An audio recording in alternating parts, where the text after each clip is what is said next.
Hello everyone, this is going to be my first video. So today we are just going to talk about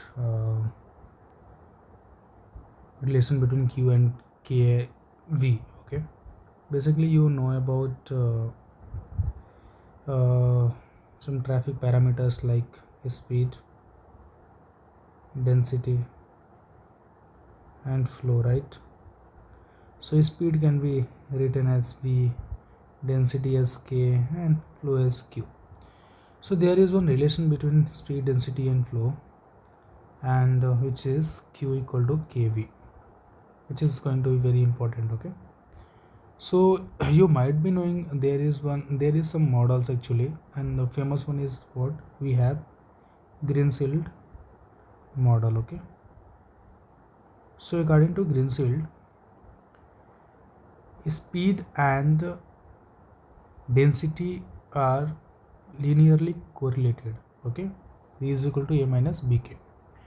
So if you see this equation, V is equal to A minus BK, you can understand the slope, right? And if you see the slope, it means the line is going to be like this, right? So we have V is equal to A minus BK. So if you think here, this is what we have V, this one we have K. Okay, and the straight line is V is equal to A minus BK. So if I'm talking about this point, so at this point my speed is going to be 0, right? Sorry, density is going to be 0. So once you will make density as 0, what will you get? You will get free mean speed. This point is what? Maximum speed, right? Maximum speed when we can achieve it 0 density, right? So this is what we have, free mean speed, which can be written as VF. So VF can be from here we can get, which is A, right? And similarly we can calculate this one. What is this called as? This is the maximum density, right?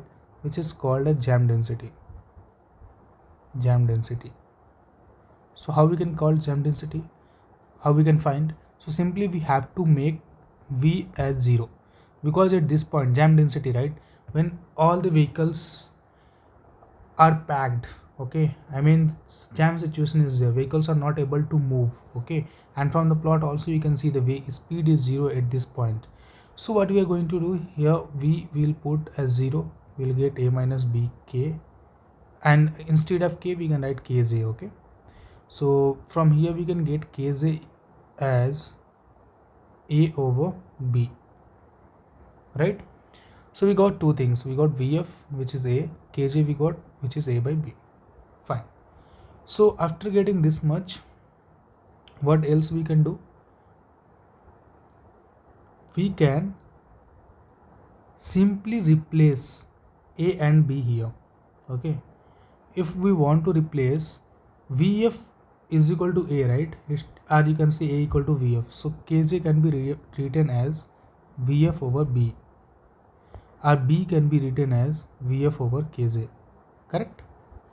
So this B I'll put here, and A is VF, already we know, so V can be written as VF minus B into, sorry, not B, VF by KJ. I'm really sorry, I want to find the value of B here, so B I'll write here. So B can be written as what I had written, let me see, I think it was correct only, and now I made wrong, 1 minute. So it was KJ is equal to VF by B. Okay, so I want to replace B. Yeah, right. So I want to replace B. So B can be written as VF by KJ. Now it is correct. So B I'll put as VF by KJ and then into K. And now what I'll do, I'll take VF common. So it will become 1 minus K by KJ. So this is the equation what we should remember. Okay. So this is the equation what we get from Greenshield model. So there is one linear relationship between V and K. Okay, so if you think here properly, so VF is what? Mean speed, always keep in mind, and KJ is jam density, right? So some questions may be asked from here, that's why it is very important. Okay, From here, this plot is very important. You have to know this is the relation between V and K. I mean, this plot is showing the relation between V and K, Greenshield model. Okay, from here itself we can derive some more plot. So how we can get those, we'll talk about that. Okay, so there are three plots. Generally we have three plots here. So how you can remember those three plots, I'm telling you. You can simply remember in the same manner. That will be easy for you. Simply you just make 1, 2 and 3 plots. Okay, what you need to do, first you have to plot the relation between V and K. So linear plot you will do here. So this is V, this is K. Now what you have to do, see, very simple. Just make dash dash dash like this. It will go here. From here itself you start like this, fine. And from here you make like this. It's ending here, right? So you make one curve like this. Now here we have V, you write here V. Here we have K, here you write K. What else is remaining? We have taken V and K. Q is remaining, you write Q here, you write Q here. So these are the three plots we have. Okay, so how we can derive, there are some more derivations actually that we can talk in the next class. Okay, I don't want it to make big actually, just a concise class actually, and you can understand the things. Okay, so what I'm going to do here, I'll just tell you what are the things here. Okay, if I'm talking about the free mini speed, I told you already, this is free mini speed, this is jam density. Free mini speed means density tends to 0. Okay, in real field it won't be 0, like in most of the cases it tends to 0. So here it will be free mini speed, this is jam density. Okay, and when I'm talking about V and Q plot, are V and Q plot, and this is Q and K plot.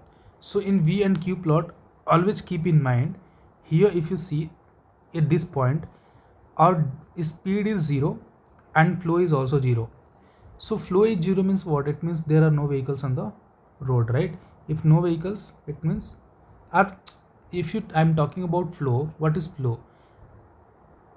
On a particular road, if I'm taking a point, okay, or a stretch, from this point how many vehicles are passing in 1 hour is called as flow, right? So vehicles are not passing through this point, it means vehicles are not there, it means they don't have any speed, right or not? So that's why here we have 0. But once flow is coming into picture, if flow will come into picture, then speed will come into picture, right? Speed will come into picture. Okay, right? One thing always you keep in mind, there are two possibilities when flow can be 0 and speed can be 0. Either jam density, okay, vehicles are there, they are not moving, or there will not be any vehicles. So earlier I told you there will not be any vehicles, but the situation can be in a way like vehicles will be there but they are not moving. That will be jam density condition. Okay, so here at this point we consider that one only, jam density condition. Understood? So if someone asks about from this plot, actually if someone is asking what will be the density here, you can say this will be maximum. Okay, so yeah, that's the thing. And once it will increase, I mean flow is increasing means what? Now this vehicles started moving. When a vehicle started moving, then obviously the now no packing of vehicles will be there. Now vehicles started moving means density will decrease slowly. So what happens here, density will be something else, here it will be something else, here it will be something else. So suppose I'm taking some points A, B, C, D, E, okay, F. So density at A will be higher, then density at B, then density at C, then density at D, then density at E, and then density at F. This is what you have to understand. Means when we are moving from down to top, our density is decreasing. Okay, fine. About this graph I'll tell you in the next class, and some derivation also. So this is for this class only, all this, and okay, bye bye, thank you.